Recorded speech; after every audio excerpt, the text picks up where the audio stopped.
آج افسوس اسی بات کا، آج کی میلاد میں یہ کہنا چاہوں گا، بڑے افسوس کے ساتھ میں کہتا ہوں، اس رسول پاک کا سب سے بڑا انقلاب علم کا انقلاب تھا، لیکن 14 صدیوں کے بعد سب سے زیادہ جاہل اسی رسول کی امت نظر آ رہی ہے، سب سے زیادہ بے پڑھی لکھی یہی قوم نظر آتی ہے، ان پڑھوں میں ہمارا شمار، نہ لکھنے والوں میں ہمارا شمار، اکثر تھمب امپریشن والے بہت ہمارے درمیان۔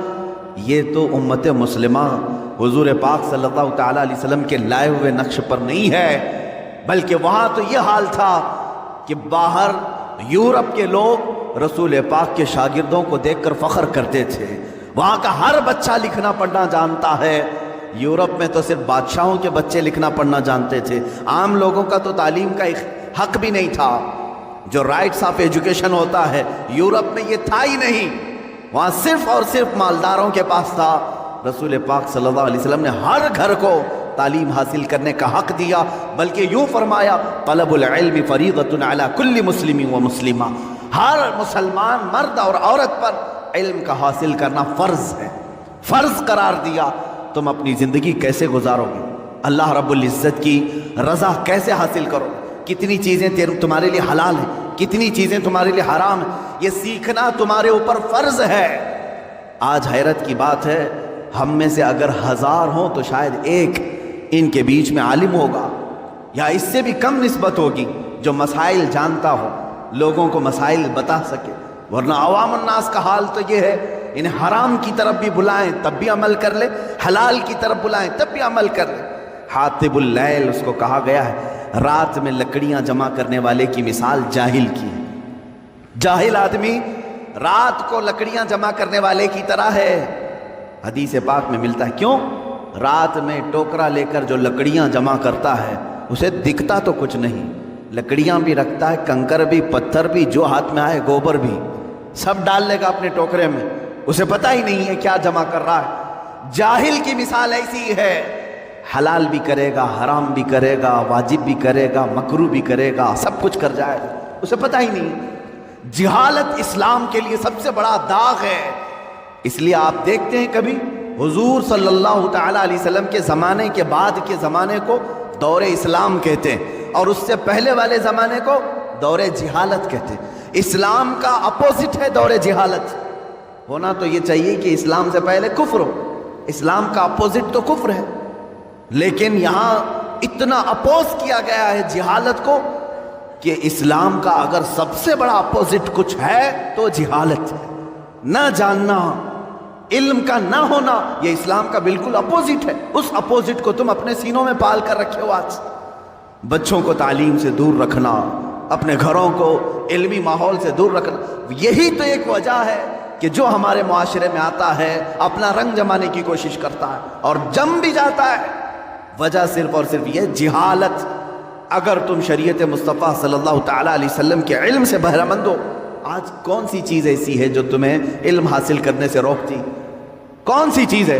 اگر تم شکایت کرتے ہو مدرسے نہیں ہیں، اگر تم شکایت کرتے ہو علماء نہیں ہیں، اگر تم شکایت کرتے ہو استاد نہیں ہیں، تم سب کے ہاتھوں میں آج موبائل انٹرنیٹ کے ساتھ آیا ہوا ہے، اس میں ساری کی ساری کتابیں اسلامی موجود ہیں، قرآن کی ساری تفاسیر ہیں، حدیث کی ساری کتابیں ہیں، اور اگر تم کہو کہ عربی نہ سمجھ میں آئے، ٹرانسلیٹڈ چیزیں موجود ہیں۔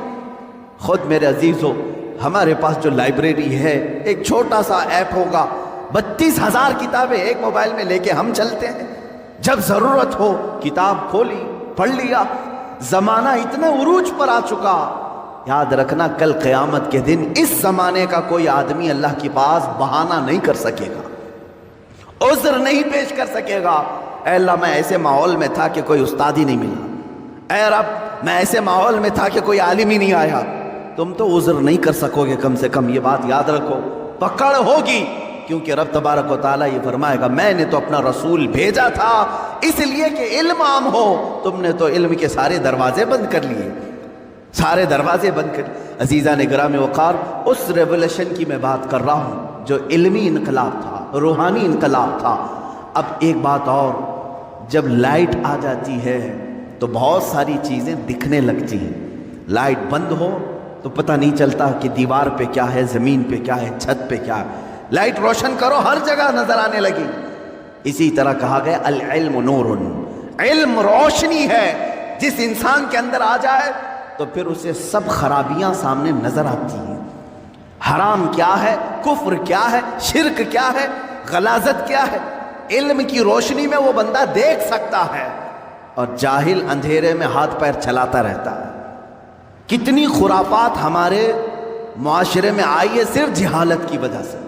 دیکھا دیکھی ہم نے بہت ساری چیزوں کو ایکسیپٹ کر لیا ہے، اس کے پیچھے چل رہے ہیں، تقلید جس کو اندھی تقلید کہتے ہیں۔ ہم کسی کے بھی پیچھے چل پڑتے ہیں، اس کی وجہ کیا ہے؟ جہالت۔ اللہ کے نبی صلی اللہ تعالیٰ علیہ وسلم اسی چیز کو ختم کرنے کے لیے تشریف لائے تھے۔ میں نے شروع میں اپنے تقریر کے یہی عرض کیا کہ ایک عرب نے آدمی کا بول بالا کر دیا، خاک کے ذروں کو ہمدوش ثریا کر دیا۔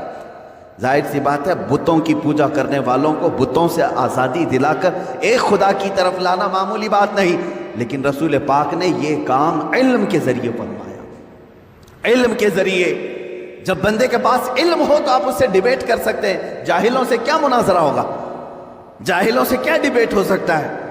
وہ اپنی ہی ہانکتا رہے گا۔ لیکن جس کے پاس علم آ جائے وہ دلیلوں کو سمجھتا بھی ہے اور دلیلوں کو ایکسیپٹ بھی کرتا ہے۔ حضور پاک صلی اللہ تعالیٰ علیہ وسلم نے سب سے پہلے قرآن کے علم کو عام کیا۔ جب وہاں مکہ والے اور مدینے والے اس علم کو دیکھ رہے تھے جو رسول پاک کی زبان سے نکل رہا تھا، تب انہوں نے رسول پاک کی دلیلوں کو بھی ایکسیپٹ کیا ہے۔ میرے عزیزو، اتنی آسانی سے سب اسلام میں نہیں آئے۔ بعض وہ صحابہ ہیں جو آمنا صدقنا کہہ کر آ گئے، لیکن اکثر تو ایسے ہیں جنہوں نے جانچا، پرکھا، امتحانات لیے کہ حقیقت میں ہے بھی کہ نہیں۔ برسوں سے تو پوجا چل رہی ہے، ماں باپ دادا دادی سب کر رہے تھے، انہوں نے اگر آج انکار کیا ہے تو دلیل تو دے کے پوچھے۔ حضور پاک صلی اللہ تعالیٰ علیہ وسلم کے پاس ڈیبیٹ کے لیے کئی لوگ آئے ہیں۔ آپ ایک خدا کی طرف بلا رہے ہیں، ہمارے خداؤں کا کیا برا ہے، ان کے یہاں کیا ہے؟ حضور پاک صلی اللہ تعالیٰ علیہ وسلم نے علمی انداز میں ان کی اصلاح کی ہے۔ کیسے؟ بعض مقامات پر اپنے معجزوں کے ذریعے، بعض مقامات پر اپنے عقلی دلائل کے ذریعے حضور پاک صلی اللہ تعالیٰ علیہ وسلم نے انہیں سمجھایا اور انہوں نے ایکسیپٹ کیا۔ آج اسی بات کی ضرورت ہے، جب تم علم سے کورے ہو تو دوسرے کو کیا اسلام دے سکو گے؟ دوسرے کو اسلام کی طرف کیسے بلا سکو گے؟ ہمارے ہاں اکثر لوگوں کے ہاں مٹکے خالی ہیں، گھڑے خالی ہیں، اور جو دشمن اسلام ہے وہ سمجھتا ہے ان کی زبانوں سے صرف جہالت نکلے گی اور کچھ نہیں۔ علمی طریقے سے رد ہو تو آج بھی دلائل کے سامنے دنیا مجبور نظر آئے گی، مجبور ہوگی۔ عزیزان گرامی وقار، میں رسول پاک صلی اللہ تعالیٰ علیہ وسلم کے اس ریولیشن کو چاہتا ہوں کہ آپ روح کا انقلاب لے آؤ، روح کی تبدیلی لے آؤ۔ چہرے بدل لینے سے کچھ نہیں ہوتا۔ بعض لوگ داڑیاں تو رکھ لیے لیکن ان کے روح کی گندگی جا نہ سکی۔ بعض لوگ عمامے اور لباس تو صاف کر لیے لیکن اندر کے برے کرتوت جا نہ سکے۔ یہ ایسی ہی ہے جیسے کسی کنویں میں کتا مرا پڑا ہے، آپ نے پانی تو پورا خالی کر دیا، مرے ہوئے کتے کو اسی میں چھوڑ دیا، تو پھر جب پانی آئے گا اس کتے کی مرے ہوئی بدبو آتی رہے گی۔ یہاں لباس تبدیل کرنا، صرف داڑھی رکھ لینا، صرف عمامہ پہن لینا یا صرف ظاہر کو سنبھال لینا اسلام کا یہ تقاضا نہیں، بلکہ اپنے اندر موجود جو غلاظتیں ہیں، جو حرام کی خواہش کرتی ہے، جو تمہارا نفس برائیوں کی طرف توجہ کرتا ہے، اس چیز کو پہلے صاف کریں، پھر آپ جسم پر کچھ بھی کپڑا رکھیں، اللہ رب العزت تمہارے زبان پر اثر پیدا کرے گا۔ اس لیے کہ اب یہ بات زبان سے نہیں دل سے نکلے گی۔ آپ روح کی تبدیلی کی طرف توجہ کریں، روح کی تبدیلی۔ اسی لیے میرے آقا صلی اللہ تعالیٰ علیہ وسلم نے جن لوگوں کو مسیحا بنایا، شاعر نے یہی کہا ہے، خود نہ تھے جو راہ پہ اوروں کے ہادی بن گئے، کیا نظر تھی جس نے کہ مردوں کو مسیحا کر دیا۔ میرے آقا صلی اللہ تعالیٰ علیہ وسلم نے ان کو مسیحا بنایا۔ بعض صحابہ ایسے ہیں، ایک سفر پر ہیں، کہتے ہیں ایک آدمی پیٹ کے درد سے تڑپ رہا تھا، صحابہ کو یہ خبر نہیں تھی کہ کیا کیا جائے۔ ایک صحابی آگے بڑھے، انہوں نے کچھ پڑھا، اس پر پھونک دیا، اس کو پیٹ کا درد چلا گیا، ختم ہی ہو گیا۔ صحیح ہو گیا۔ سارے صحابہ نے پوچھا کہ تو کیا حکیم ہے، تو کیا معالج ہے، طبیب ہے، کیا کیا تو نے؟ اس صحابی نے کہا مجھے کچھ سمجھ میں نہیں آ رہا تھا، یہ بڑی تکلیف میں تھا جس کے ہاں یہ لوگ مہمان تھے، میں نے سورہ فاتحہ کی تلاوت کی اور اس پر پھونک دیا، اس کا پیٹ صحیح ہو گیا۔ لیکن صحابہ ہر چیز کو اس طرح سے نہیں لے لیتے تھے۔ سارے صحابہ ان کے اوپر جرح کرنے لگے، یہ کام کیا تجھے رسول اللہ نے کرنے کا حکم دیا تھا یا خود سے کیا؟ اس صحابی نے کہا نہیں، حضور نے تو ایسا کچھ کہا نہیں، میں نے خود کیا۔ پکڑ کر لے چلے حضور کی بارگاہ۔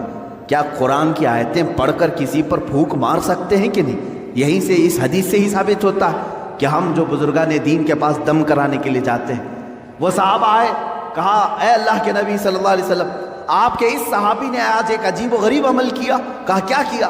ایک شخص کا پیٹ شدت سے درد کر رہا تھا، انہوں نے سورہ فاتحہ پڑھ کر کے اس پر دم کر دیا۔ حضور مسکرائے اور فرمایا کیا تمہیں معلوم نہیں سورہ فاتحہ کا ایک نام سورہ شفا بھی ہے؟ سورہ فاتحہ کا ایک نام سورہ شفا بھی ہے۔ میرے صحابی نے جو کیا بالکل صحیح کیا۔ عزیزان گرامی وقار، سورہ فاتحہ آپ بھی پڑھیں، بہت سارے لوگ پڑھیں، پھونک ماریں، کتنوں کا درد جائے گا۔ یہاں کیا ہے؟ زبان کی تاثیر ہے۔ جب دل اندر سے پاک ہو، زبان سے جو نکلے وہ اثر رکھتا ہے۔ محبوب الہی کے پاس ایک شخص آیا، اس نے اپنی بچیوں کی شادیوں کی شکایت کی کہ گھر میں کچھ بھی نہیں ہے، مال کچھ نہیں ہے، آپ کچھ رحم فرمائیں۔ انہوں نے 2-3 ڈھیلے اٹھائے اور 3 بار قل هو اللہ احد پڑھ کر کے دیا، اس کے ہاتھ میں دیا۔ تو بندہ کہتا ہے میں گھر لے کر گیا، وہ ڈھیلے تو دیکھا وہ سونے کے تھے، سونے کے تھے، گولڈ تھے۔ میں نے بیچا، شادی کی، لیکن فارمولہ تو مل گیا تھا۔ اس نے بھی اپنے گھر میں ڈھیلے اٹھائے اور قل هو اللہ پڑھنے لگا، 1000 بار پڑھ لیا، ڈھیلا تو ڈھیلا ہی تھا، کچھ نہیں ہوا۔ دوسرے دن وہ آیا محبوب الہی کے پاس، کہا آپ نے اس دن مجھے جو دیا تھا کیا پڑھ کے دیا تھا؟ کہا قل هو اللہ پڑھ کے دیا تھا۔ کہا میں کتنی مرتبہ آپ نے پڑھا تھا شیخ محترم؟ محبوب الہی نے کہا 3 بار پڑھا تھا۔ کہا میں 1000 بار پڑھا، ڈھیلا بدلا ہی نہیں، ڈھیلا بدلا ہی نہیں، ویسے ہی ہے۔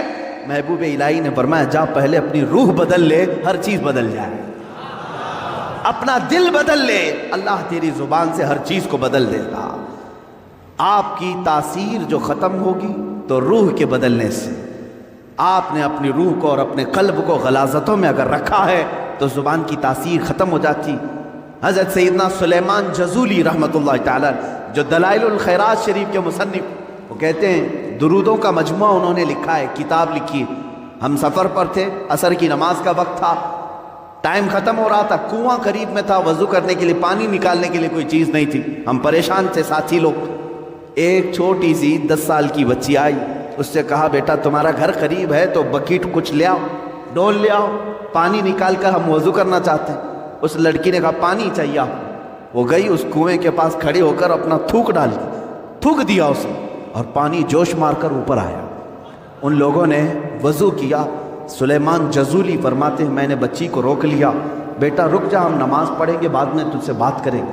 نماز کے بعد انہوں نے کہا اللہ کا واسطہ دیتا ہوں، کون سا وظیفہ کرتی ہوں، کون سا عمل کرتی ہو، تمہارے تھوک سے کنویں کا پانی اوپر تک کیسے آیا؟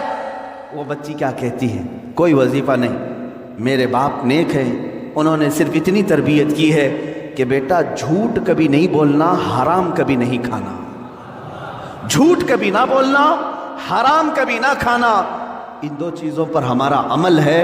اللہ رب العزت نے زبان میں اثر رکھا ہے۔ عزیزان گرامی یہ کرامات کی دنیا ہے، لیکن میں آپ سے یہ کہوں گا کرامات بعض اولیاء کو دی گئی ہیں، ہر ایک کے لیے نہیں، لیکن تمہارے لیے سب سے بڑی کرامت یہ ہے کہ کنویں کا پانی باہر آ جائے، سمندر کا پانی ہٹ جائے، یہ کرامات الگ ہیں۔ میں کہتا ہوں ایک مومن کے لیے سب سے بڑی کرامت یہ ہے تم ادھر سے زبان سے ایک کلمہ بولو، سامنے والے کا دل بدل جائے، اس کے دل میں انقلاب آ جائے، یہ تمہاری کرامت ہے، یہ تمہاری کرامت۔ لیکن کب ہوگا؟ جب تم خود اپنے آپ کو بدلنے کی سوچو۔ خدا نے آج تک اس قوم کی حالت نہیں بدلی، نہ ہو فکر جس قوم کو خود اپنی حالت بدلنے کا، نہ ہو فکر جس کو خود اپنی حالت بدلنے کا۔ عزیز